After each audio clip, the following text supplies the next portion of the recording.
Today, I'm going to provide specific details and evidence as to why I believe Kendrick Lamar and Drake have been working together this entire time, and the goal to take down Universal Music Group. They were working together the entire time. So first of all, Universal Music Group is actually the umbrella, for Republic Records and Interscope Records, as you can see here. Drake belongs to Republic Records and Kendrick Lamar belongs to Interscope Records. Again, both of these record companies are subsidiaries of Universal Music Group. This is important. Now, Metro Boomin, The Weeknd, Snoop Dogg, J. Cole, all of the players, or a lot of the players during the rap civil war of 2024 are actually involved, directly involved with Interscope, Republic Records, and of course, ultimately, Universal Music Group. Okay? Check this out. Both Drake and Kendrick worked on Drake's hit 2011 album, Take Care. I'm sure you all remember that. It was a hit. Both Kendrick and Drake made songs specifically about the horrors of the music industry. Kendrick in his song, Buried Alive, and Drake with his song, Over My Dead Body. Notice how both songs are clearly about death. Kendrick's song touches on the almost supernatural darkness that fame can put upon you. Drake takes a more personal approach with his song, with the beginning chorus lamenting about having to fake happiness while being emotionally distraught. The horrors of fame seem to be the central themes of both songs, which is extremely important as this continues. And now, I want to be clear about this. The songs that they wrote, I do believe they work together to write these songs. Most people that make albums and they're working with other individuals and they're trying to create a theme or build a theme around an album is kind of the whole point. Take Care, all right? The album itself was really about this concept of Drake explaining himself from the inside out, really exposing himself as an artist and as an individual. Kendrick Lamar was only aiding in that as he made the song Buried Alive. And both those songs, and even if you listen to the title, Buried Alive, Over My Dead Body, Kendrick and Drake were in tandem with writing these songs, and we're gonna see why this is the case in a second. Okay, this is good stuff. Now listen to this. Through my research, I noticed that between the two songs, both men reference something quite surprising in both of their lyrics. They both reference the Palms Hotel in Las Vegas, Nevada. Yes, Kendrick Lamar mentioned the Palms Hotel in his song Buried Alive, and Drake mentioned in his song Over My Dead Body, the Palms Hotel. Look it up yourself if you want to see it. They both mentioned the Palms Hotel. At first, I thought this was just a coincidence until I realized that UMG, or Universal Music Group, once had a long-standing partnership with the hotel. Oh my God, bro, when I found this out, I was freaking. I was like, no way. They both mentioned the Palms Hotel. And UMG happens to have a partnership with the hotel? No way. Okay, so I kept digging. That's when this theory started to solidify. Consider that both men referencing this hotel, the Palms, in their songs about dark and evil realities of fame and fortune in the music industry started to obviously connect some dots. This, to me, made me dig a bit deeper. The Maloof family, owners of the resort until June of 2011, the Maloof family had a record label called Maloof Music that was a UMG subsidiary, just like Republic Records and Interscope Records, a subsidiary to Universal Music Group. So there was a solid connection between the Palms and UMG. I theorize that after working together on Take Care, Drake and Kendrick shared information and secrets with each other regarding the inner workings of UMG and vowing to take UMG down for good for their practices, whether illegal or immoral. So let's take a step back for a second. They both wrote music for the Take Care album. Both of these songs had references to the Palms Hotel. The Palms Hotel is directly connected to Universal Music Group, which these two guys are subsidiaries of, or within the subsidiary record labels of UMG. We all know that the music industry is dark. It's evil. There's so many crazy evil things that happen all the time, and these musicians and artists talk about it often. Of course, during this time, they would talk to each other. You've done work trips. You've done work projects. You guys are talking about your boss. I guarantee they talk to each other about UMG. What are your cuts? How's it look like for you? How are they treating you? And they came to the conclusion that UMG is screwing them both. Not just them, but other artists. Wouldn't it make sense that these two men, who are extremely powerful now, but at the time just really great artists and building their profile, building their repertoire, wouldn't it make sense that even a little bit, they might have considered, okay, what can we do to stop UMG? How can we stop this company from being so abusive? Well, again, my theory is that they decided to work together to take down UMG. Is it possible that they started to theorize maybe we could, I don't know, do a rap beef? I'll tell you how that works and how that ties in a second, okay? So fast forward to 2024, the rap civil war. It happens. It begins. Except that is not what it is. It was a very calculated and strategic play from both Drake and Kendrick to go head to head in order to dismantle UMG. Notice how this battle didn't take place until after Kendrick obtained ownership of his masters. By the way, he gets ownership of anything that came after Mr. Morale and the Big Steppers. Okay. Also notice that Drake did not engage until he was just a year shy of his 2025 renegotiations with UMG. Okay. He had a huge contract that he was going to be in renegotiations for, but he didn't start getting tied up with this civil war until that happened. Okay. Although many speculate UMG used this diss to weaken Drake's bargaining power, I'm beginning to realize that Drake was doing all this on purpose. He and Kendrick created a diss because they knew that UMG would take advantage of the situation to weaken Drake and use illegal practices to take Drake down a peg. With Kendrick financially safe from any disruptions, the plan was put into motion. All right, let's take another step back. During the rap civil war, we all were questioning, why in the world is Drake just now pursuing this? What is going on? Why is Drake now in 2024 deciding to actually press the gas on this giant rap beef? Why is this happening? I believe that Kendrick actually had been trying to check in on Drake with every so often he would punch Drake with a couple of lines, right? He would do a little cypher in 2012. He would do a little song in 2014. It was almost as if he was calling out to Drake to see if Drake was ready. Is Drake going to punch back? In different interviews, Drake kept saying, I'm not ready for that. I'm not prepared to go back and forth with anybody. I really don't care to do it, blah, blah, blah. But there was a point where Drake had realized how powerful hip hop beefs really were. He had a hip hop beef with Common. He had one with Meek Mill. And of course, he had his infamous one with Pusha T. I think at this point, Drake realized just how much attention and power rap beefs were starting to have. I think at some point, them two, Drake and Kendrick, came together and said, wait a minute, what if we started a hip hop beef? What if we actually engaged in this and decided to go head to head and make this happen? This was important because consider, rap beefs can do a lot for someone's image, okay? A lot of people say, well, wait a minute. It seems like Drake's image was tarnished because of this hip hop beef. One could actually say that, yes. I mean, being called a PDF file is crazy. But Kendrick also took some shots too, right? Being called a wife beater and that he's abusive and that his kid isn't his. These guys knew what they were doing, but think about it. What is wrestling? What is wrestling? Wrestling is a group of people who work for a corporation who literally sit on stage in the wrestling ring and go back and forth, hitting each other and, doing this acting, and someone's the heel and somebody else is the hero. Like, there's entire schemes in wrestling specifically designed to do what we're looking at right now, to set the stage for something bigger. Drake decided to be the heel. He decided to be the guy on the back foot, the underdog in this entire situation, and go against Kendrick Lamar. Kendrick Lamar was the one that was really engaging. And I mean, once he released Meet the Grams and Euphoria, I mean, he was really hitting Drake upside the head. I think all of this was on purpose to throw everybody off.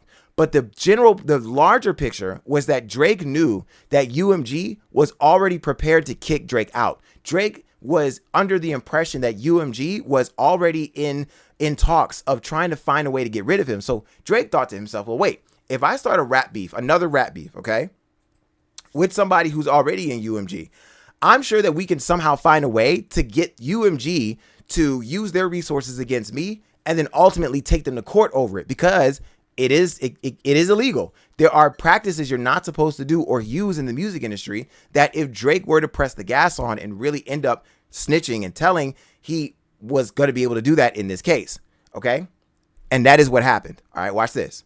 So after Kendrick dropped Not Like Us, which Kendrick actually admitted to having in a vault ready to go before this beef ever started, Consider his song. How many do I really have in stock? 1, 2, 3, 4, 5 plus 5A. Remember that? That was him telling the audience secretly, slyly, right? Throughout the beef that they had already planned these songs out ahead of time. Who plans beef songs out ahead of time, guys? Think. Only people who would have been prepared to do the beef in the first place. Who prepares for a beef? Who prepares to go on an all-out war with another artist? People who actually planned it together. That's who.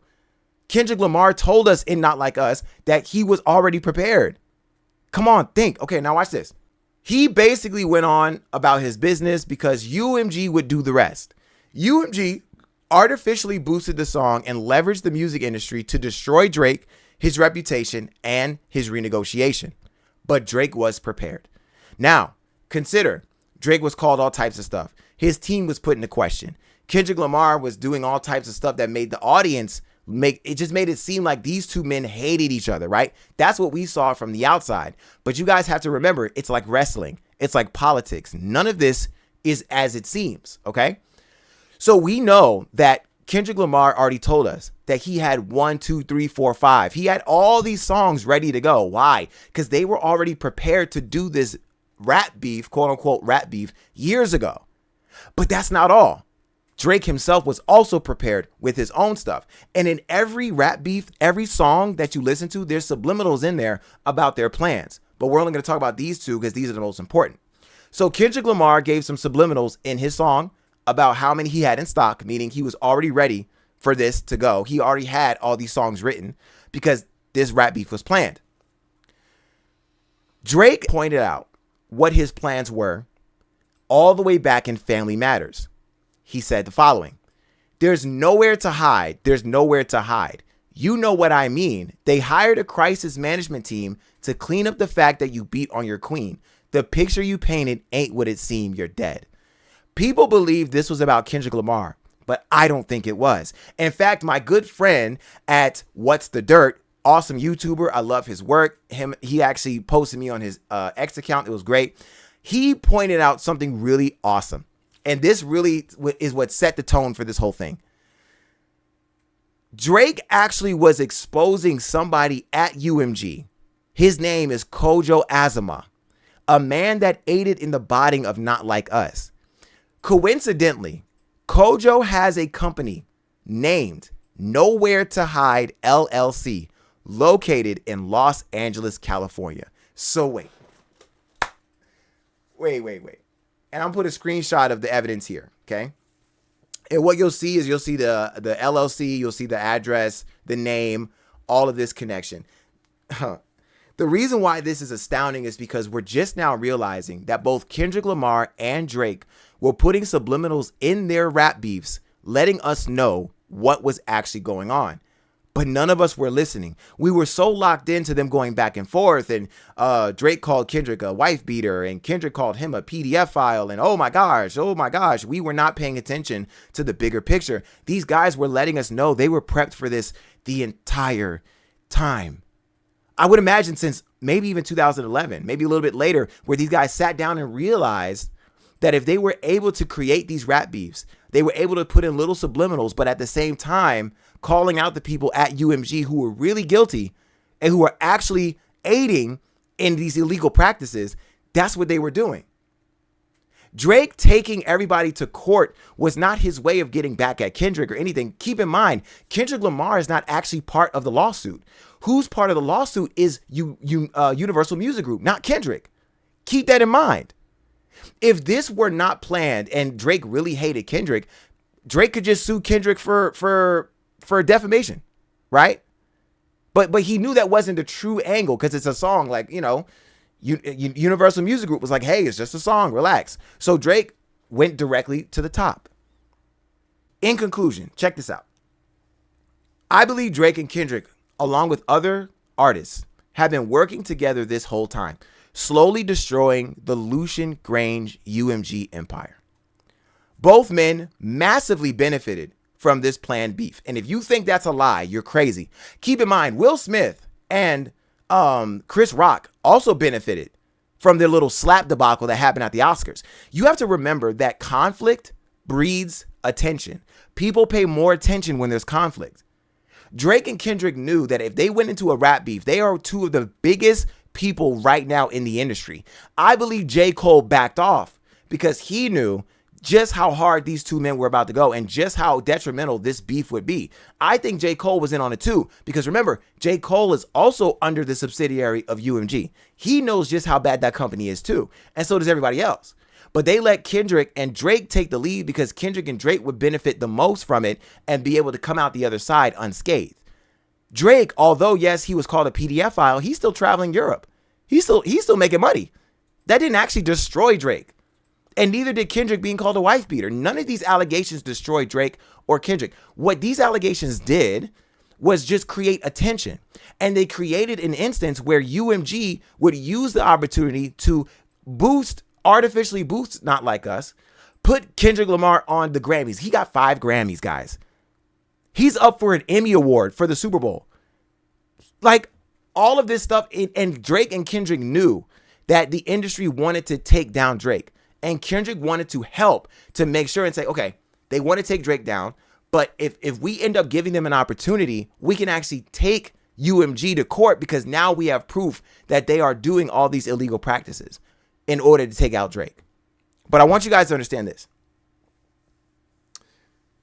Sales have gone up for both of these guys, and both are going to find a major payday by the time this is all over. In fact, consider this. Many artists will be freed from UMG. If Drake breaks ties with them, he will be the largest artist to ever go independent in this era of music, which would potentially collapse the recording industry as we know it. Its predatory practices and immoral actions will need to be answered for in court. Drake and Kendrick Lamar may have brought about the most significant change and shift to the music industry in its entire history. If Drake ends up actually disconnecting from UMG, you do realize that he could create his own record label. And Drake could sign anybody he wanted. He has enough money to do it. Anyone in UMG could literally collapse UMG basically overnight. Get enough lawyers to say, hey, I don't want to work with a company that uses illegal practices like this. UMG could potentially lose all of their clientele only off the back of them using illegal practices and it being proven in court.